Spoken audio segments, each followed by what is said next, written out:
ఇక్కడ. సో అలాగే ఈ మేము దిగే వరకు లోతు తెలియదు అంటారు కాబట్టి మేము దిగిన తర్వాత maybe we will take support from every one.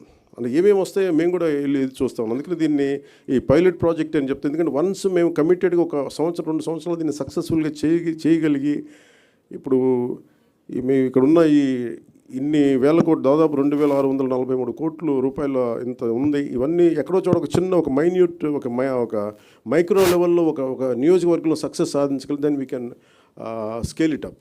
That's what.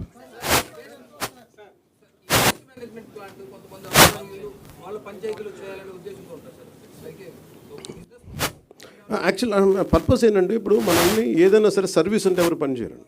Solid and liquid resource management, ఎందుకంటే money is the greatest motivation. మీరు సర్వీస్ చేయండి అంటే అందరూ అలసిపోతారు, పారిపోతారు. అందుకని దీంట్లో డబ్బు ఉంది, చెత్తలో డబ్బు ఉంది అంటే అందుకే నేను ఫోటో కూడా ఏం పెడతానంటే మా లక్ష్మీదేవి ఫోటోగ్రాఫ్ పెడతారు. ఇది చెత్త అంటే దాని డబ్బు ఉండదు అనుకుంటా, దీంట్లో ఐశ్వర్యం ఉందని చెప్పడానికి ఈయన ఏంటి sir what you did something something లేదు అంటే దీంట్లో ఐశ్వర్యం ఉందని చెప్పడానికి అని మనం ఊహించాం కదా.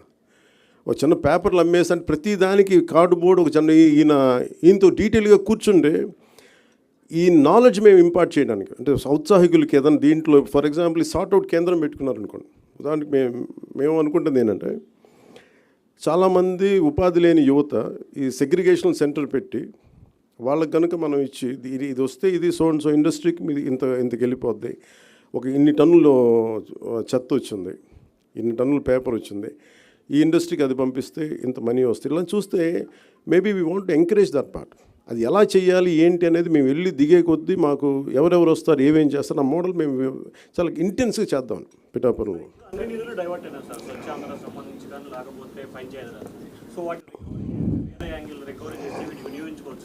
ఖచ్చితంగా వినియోగించుకోవచ్చు, కానీ ఎలా రికవరీ చేస్తాం? ఇప్పుడు ఉదాహరణకి అంటే ఇప్పుడు నేను ఏ రివ్యూ మీటింగ్స్లో కూర్చున్నా కానీ అందరు కలిసి ఒక పేరు అవసరంగా లేదు కానీ ఒక ఐఏఎస్ అధికారి పేరు చెప్తారు. అన్ని అనర్థాలకి మూలం ఆయనే అన్నట్టుగా అసలు ఇన్ని అవకతవకలకి మొత్తం కూర్చోబెట్టి ఏ రివ్యూ మీటింగ్లో కూర్చున్నా ఆయన ఏళ్ళన్నీ ఆయన వైపు చూపిస్తుంటాయి. అఫ్కోర్స్ ఆయన ఇప్పుడు వెళ్ళిపోయారు అనుకుంటాను నాకు తెలిసి.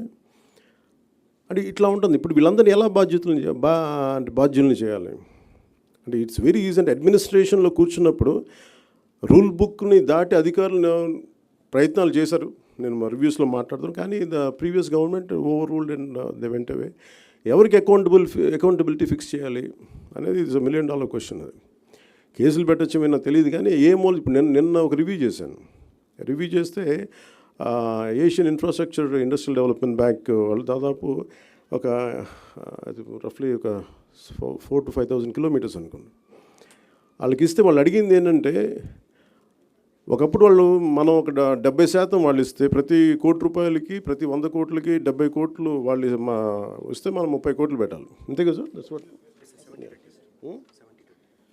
70-30 రేషియోలో. సో దాంట్లో ఇదేంటి 250 మంది జనాభా ఉన్న హ్యామ్లెట్స్ కావచ్చు, కుగ్రామాలు కావచ్చు, వాటికి రోడ్డు. సో వాటికి రోడ్లు వేయడానికి దాదాపు Asian infrastructure industrial development bank ప్రయత్నం చేస్తే దాదాపు 400 million ఇచ్చారు వాళ్ళు. ఇస్తే కానీ మనం ఏం చేసాం